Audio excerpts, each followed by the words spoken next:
دعوے سے کہہ سکتا ہوں کہ ہمارے ضلع کے اندر ایسا کوئی نام روشن نہیں ہے جو روشن نام مفتی صاحب چھوڑ کر کے گئے ہیں. جدھر میں گیا لوگوں نے اتنا افسوس کیا, جس کو پتا چل رہا تھا ایک صاحب تو رونے لگے جو ہے سر پکڑ کے اور کہنے لگے کہ آپ نے بہت بری خبر سنائی ہے, اگر آپ میرے باپ کے مرنے کی خبر سناتے تو مجھے اتنا غم نہیں ہوتا جتنا آپ نے مفتی صاحب کے مرنے کی خبر سنا کر کے مجھے غم اور تکلیف پہنچایا ہے. میرے بھائی مستقل لوگ جو ہے اس بات کو بھولنے نہیں دے رہے تھے, زخم پہ زخم لگا رہے تھے. پورے مہینے میں ہر دن اور ہر دن میں 20-25 مرتبہ یہ تذکرہ آ جایا کرتا تھا. میرے بھائی ایک صاحب کہنے لگے کہ میں تو پرانے زمانے کے اندر سنا کرتا تھا کہ شیولی بہت بڑے عالم گزرے ہیں اور فلاں بہت بڑے عالم گزرے ہیں, لیکن میری نگاہوں نے تو مفتی صاحب کو دیکھا ہے اور میں انہی کو بڑا عالم مانتا ہوں, میں اس سے بڑا عالم کسی کو دیکھا ہی نہیں. میرے بھائی یہ محبت تھی, یہ اعتقاد تھا, یہ اخلاص تھا. کیوں تھا؟ اس لیے کہ مفتی صاحب نے ایک قربانی پیش کی ہے, اپنے زمین کی قربانی دی ہے. آج جو ہے کتنا الجھن میں پڑ کر کے انہوں نے یہ دیوار کو کھڑی کیا ہے. میرے بھائی میں بار بار مفتی صاحب سے کہتا تھا کہ آپ کیوں اتنا ٹینشن لیے ہوئے ہیں, ارے تھوڑا سا روک دیجئے کام کو. قرض بڑھتے جا رہا ہے, قرض کا دباؤ بڑھتے جا رہا ہے, لوگوں کے پاس بھی پیسے نہیں ہیں, آپ مسلسل جو ہے آپ پریشان ہیں اور خود ہی جو پریشان رہے ہیں اور پریشان کر رہے ہیں. آپ کام کو روک دیجئے, پیسہ ہوگا کام کیا جائے گا. مفتی صاحب نے کہا کہ مجھے یقین ہے کہ اگر میں نے کام کو روک دیا تو کام رکا رہ جائے گا, اس لیے جب تک یہ کام مکمل نہیں ہوگا تب تک میں رک نہیں سکتا ہوں. مفتی صاحب نے کہا کہ جب تک دیوار مکمل نہیں ہوگی میں کام کو نہیں رکوں گا, چاہے جتنا بھی قرضہ ہو جائے, اس لیے کہ مجھے یقین ہے اگر میں نے کام کو روک دیا تو کام آگے نہیں بڑھ پائے گا. اس لیے اب صرف لنٹر کی بات رہے گی, اس کے لیے تیاری کی جائے گی. دیوار کا مسئلہ میں ختم کرنا چاہتا ہوں, دیوار کو میں مکمل کرنا چاہتا ہوں. میرے بھائی آپ یقین مانیے کچھ باتیں ایسی ہیں کہ ایسا لگ رہا تھا کہ اس کو دیکھ رہے تھے. یقیناً اگر یہ دیوار خستہ اور نامکمل ہوتی تو ہمارا حوصلہ بھی اتنا بلند نہیں ہوتا اس کے لنٹر ڈالنے کا. لیکن یقیناً جو ہے مفتی صاحب جو کچھ بھی فرما کر کے گئے ہر صادق اور سچی بات تھی, اور ایسا لگتا تھا کہ وہ جانتے تھے کہ یہ میرا آخری سفر ہے اور مجھ کو لوٹ کر کے نہیں آنا ہے. ہمارے بھائیوں میں چرچا ہوئی, ایک روز بیٹھے تھے بڑے بھائی صاحب بھی موجود تھے, کہنے لگے کہ اب مجھے اپنے تمام بھائیوں میں سب سے پہلے مجھ کو جانا ہے. بھائی صاحب نے کہا میں بوڑھا ہو چکا ہوں, پکے ہوئے آم کی طرح ہوں, میرا نمبر پہلے ہے. آپ کیسی بات کر رہے ہیں؟ کہا بات ہوت نہیں, میں جانتا ہوں کہ نمبر میرا ہے پہلے جانے کا.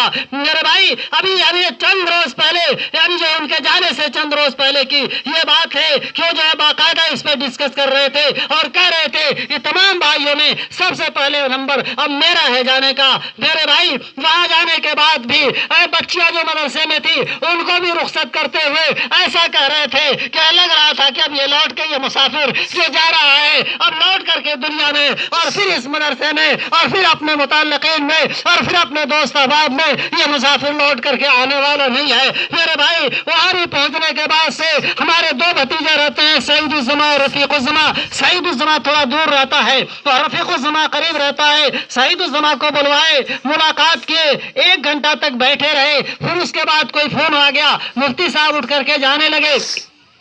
سعید الزما سے کہا کہ آؤ ایک مرتبہ اور تم سے معانقہ اور مصافحہ کر لیں, اس لیے کہ اب اس کے بعد سے تم سے ملاقات نہیں ہونے والی ہے. فوراً اس کو کھڑا کیا اور معانقہ اور مصافحہ کیا اور پھر اس کے بعد گئے اور اس کو رخصت کر دیا اور اس کے بعد پھر مفتی صاحب سے ملاقات اس بچے کی نہیں. میرے بھائی ایسے حالات تھے, ایسے حالات میں جب ان کا چیک اپ ہوا ہے, ہارٹ کا اٹیک ہوا, چیک اپ ہوا تو تین وال جام تھے, 4 وال ہوتے ہیں ہارٹ کے یعنی دل کے, 4 وال ہوتے ہیں. عام طور پہ 1 وال تو اکثر جام ہی رہتا ہے لوگوں کا, 3 وال ہی کام کرنے والے 3 وال ہوتے ہیں. جب چیک اپ ہوا ہے تو 3 وال جام نکلے ہیں. پھر بھائی آپ اندازہ کر سکتے ہیں کہ وہ اندر سے کتنا بیمار تھے, اندر سے وہ کتنا بیمار تھے, لیکن اس بیماری کے عالم میں کسی کو احساس تک نہیں ہونے دیا اور انہوں نے اس مدرسے کی فکر لیا اور فکر لے کر کے ایسے بیماری کے عالم میں، جانکاہ بیماری کے عالم میں انہوں نے اس مدرسے کے لیے سفر کیا ہے۔ کہہ رہے تھے کہ میں یہ سفر کر کے آتا ہوں اور آتے ہی اپریل میں میرا سفر ہوگا اور مئی میں لنٹر لگے گا۔ میں کہا اب ان سال ٹائم نہیں ہے، اب تو ٹائم جو ہے عید کے بعد ہے، اب عید کے بعد لنٹر لگے گا۔ کہا نہیں، کیسی بات کرتے ہیں، اپریل میں میرا سفر ہوگا اور مئی میں اس کا لنٹر لگے گا، میں اس کے خلاف کچھ بھی سننا نہیں چاہتا ہوں۔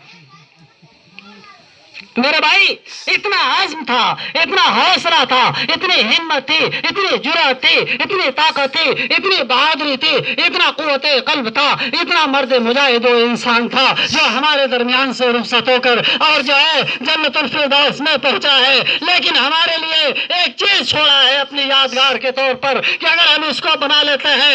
بہت بڑے پروگرام تھے ان کے، بہت بڑے عزائم تھے۔ وہ کہتے تھے کہ جو ایک عمارت ہم نے بنائی ہے اس طرح ہم کو 15 اس طریقے سے عمارتیں بنانی ہے۔ ابھی تو ہم نے ایک بنائی ہے اور اس طرح ہم کو 15 عمارتیں بنانی ہے۔ وہ جو مستقل یہ بات کا کہا کرتے تھے اور کہا کہ کوئی ایسی تعلیم نہیں ہوگی جو یہاں تعلیم نہ ہو، ہر طرح کی ہم تعلیم یہاں کروائیں گے۔ میرے بھائی اتنا عزم، اتنا حوصلہ تھا۔ اس مسائی گاؤں کو ایک دم عرش کے اوپر لے جانے کا پروگرام تھا، چمکا دینے کا پروگرام تھا۔ کتنے کتنے پروگرام، کتنے کتنے عزائم ان کے سینوں کے اندر مچلتے تھے۔ فیاضی اس درجے تھی، کہتے تھے اللہ مجھے اگر پیسہ دے دیتا اور میں سمجھتا ہوں کہ دے گا تو اپنے گاؤں میں ہر غریب کا میں گھر بنواؤں گا۔ مجھ سے کہتے تھے کہ ہر غریب کا جس کی جھوپڑی ہے میں گھر بنواؤں گا، اللہ مجھے پیسہ دے گا تو میں نے یہ عزم کیا ہے کہ ہر غریب کا گھر میں بنواؤں گا۔ حکومت اگر روڈ اور سڑک نہیں بنواتی ہے، اپنے پورے گاؤں کی سڑک اور روڈ میں بنواؤں گا۔ کیسی کیسی سوچ تھی، کتنا بلند سوچ تھی، کتنا عظیم سوچ تھی، کتنا عظیم سوچ کے مالک وہ تھے۔ میرے بھائیوں، میرے بزرگوں، میرے دوستوں، آج مفتی صاحب دنیا سے چلے گئے ہیں لیکن ان کے آثار موجود ہیں، ان کی چیزیں موجود ہیں۔ اب ہم کو آگے بڑھنا ہے اور یہ ثابت کر دینا ہے کہ ترقی کے میدان میں اور قربانی کے میدان میں آپ کے تعلق رکھنے والے اور آپ سے محبت رکھنے والے اور آپ کا درد رکھنے والے اور آپ کے قرن رکھنے والے یہ بھی پیچھے نہیں رہیں گے۔ ہم بھی آپ کے پیچھے چلیں گے، ہم بھی آپ کے ساتھ چلیں گے، ہم بھی آپ کے شانہ و شانہ چلیں گے اور جب تک زندہ رہیں گے اس مدرسے کے لیے قربانی دیتے رہیں گے۔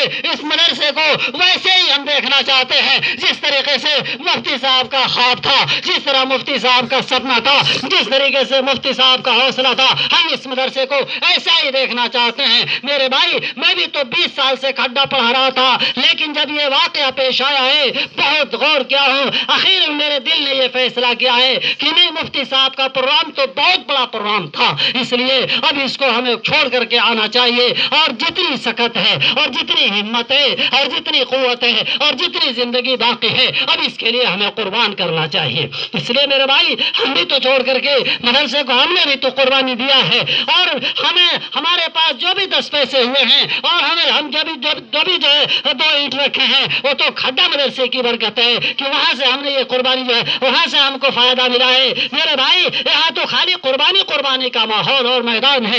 اس قربانی کے ماحول اور میدان میں کھڈا مدرسے کے اندر رہتے ہوئے روزانہ 200-300 روپے تو میرے جیب میں آ جاتے تھے ہدیہ کے۔ لوگ تعویذ لے جا رہے ہیں، زبردستی میرے جیب میں ڈال جا رہے ہیں۔ میرے بھائیوں روزانہ 200-300 روپے تو میرے جیب میں آ جایا کرتے تھے۔ میں تو نہیں سمجھتا ہوں کہ یہاں رہتے ہوئے 10 روپے بھی میرے جیب میں آ جائیں گے۔ میرے بھائی جتنے مہمان آتے تھے سب اپنے جیب سے میں خرچ کیا کرتا تھا اور جو ہے مدرسے پہ اس کا بوجھ نہیں ڈالتا تھا اور اس کے باوجود بھی 100-200-300 روپے روزانہ میرا بچ جایا کرتے تھے۔ میرے بھائی میں نے بھی قربانی دیا ہے اور آپ سے بھی میں درخواست کرتا ہوں کہ آپ قربانی دینے کے لیے تیار ہو جائیں، اس مدرسے کو چمکانے کے لیے تیار ہو جائیں۔ میرے دوستو یقیناً آپ غریب ہیں، آپ مفلوق الحال ہیں، آپ پریشان ہیں، لیکن اس بات پر تو آئیے کہ دین تو غریبوں سے چلا ہے، دین تو غریبوں سے پھیلا ہے، دین تو غریبوں کے حصے میں آیا ہے۔ میرے دوستو صحابہ نے پیٹ پر پتھر مانگ کر کے دین کو پھیلایا تو پوری دنیا نے عام کر دیا۔ یہاں کوئی ٹاٹا برلا نہیں ہے، یہاں کوئی کروڑپتی نہیں ہے، سب غریبوں کی پارٹی ہے۔ لیکن میرے دوستوں دل آپ بڑا رکھیے۔